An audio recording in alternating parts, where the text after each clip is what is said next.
Alan, this is your field much more than the IEA, so you heard our previous guests talking about the Ukraine situation. Try and piece it together to me. What is happening and what the hell should we be doing about it? Well, very good question, Mark. And indeed, what is happening? I mean, realistically, that's a question that you should have asked a missing guest, Mr. Vladimir Putin, to have maybe made an appearance. But the reality is that we have a situation where clearly there's a vast troop build-up on Ukraine's borders. And when I say Ukraine borders, I don't mean just in Russia itself, but also Russian-controlled Crimea. You've got now Transnistria in the Moldovan part to the west. You've got Belarus, Russian troops there. Basically, you've got an encirclement of Ukraine. Now, we have no concept yet about what that encirclement's all about. Is it about an invasion of Ukraine, which it quite obviously could be, because if you assemble that level of force in that disposition... But not necessarily. Not necessarily. So it could be, but it could be something else. It could be, and Mr. Putin says, it's just exercises. What are you getting worried about? But it could be something else. It could be that he's trying to exert pressure on the West. It could be he's trying to exert pressure on Ukraine. It could be that he's trying to test our resolve in various ways. All these things are potential options, and that, I think, is what we're trying to do right now, trying to piece together what the appropriate response should be, and starting, of course, with sending a strong message back. Jamie, how worried are you about these Russian exercise manoeuvres? Well, like you, Mark, I'm not really a foreign affairs chap, but I'm not that worried, to be honest. I mean, I can't say I have any great concern about Ukraine. Maybe I'm heartless, but... And I also think there's some, I mean, as I understand, Crimea is largely Russian-speaking, and they weren't that hostile to the intervention. You know, a lot of, provided it doesn't lead to a war, I'm not terribly concerned, and I don't think it'll lead to, a major war involving us. And I don't think it will, so I don't lose sleep over it. But maybe I'm just naive. Is Jamie being far too relaxed about this? I would suggest so. I mean, I think in 2022, if you want to allow people to go, yeah, I quite fancy a bit of you as a neighbour, that's not a sensible thing to be doing in the European neighbourhood, number one. I mean, not anywhere, but in the European neighbourhood in particular.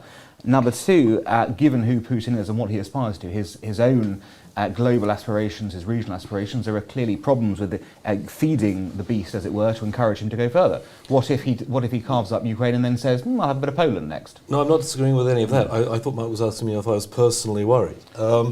And, You're not expecting to be conscripted or anything like that? No, okay, well, that's reassuring. There could be some bad outcomes for a lot of people. In fact, I can't really see any good outcomes coming. But so I wasn't answering the right question. I mean, I'm of the view that I don't study this stuff, but I'm of the strong deterrence kind of view, and I think that you should react reasonably aggressively to these kinds of things for the reasons you said. I mean, if you don't, you just get this kind of creeping.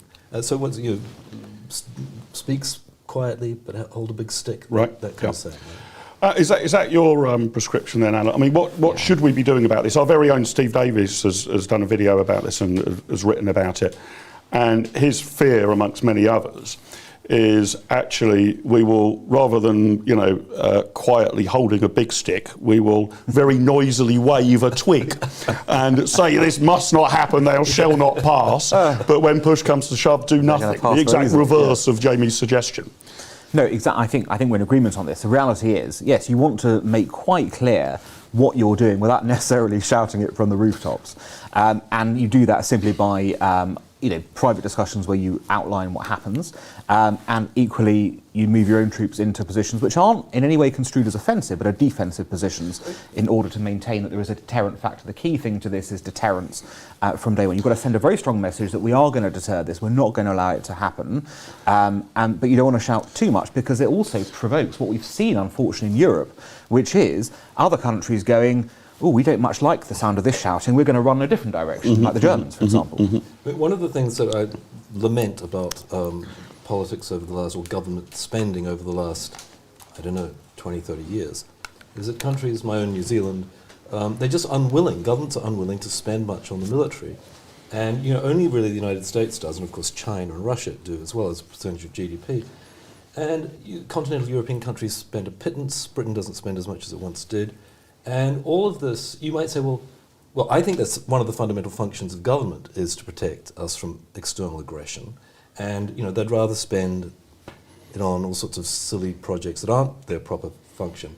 And of course, you just encourage aggressive countries. If they can see you running down your military, they become encouraged. So I think we've pursued the wrong policy agenda now for a long time in Europe.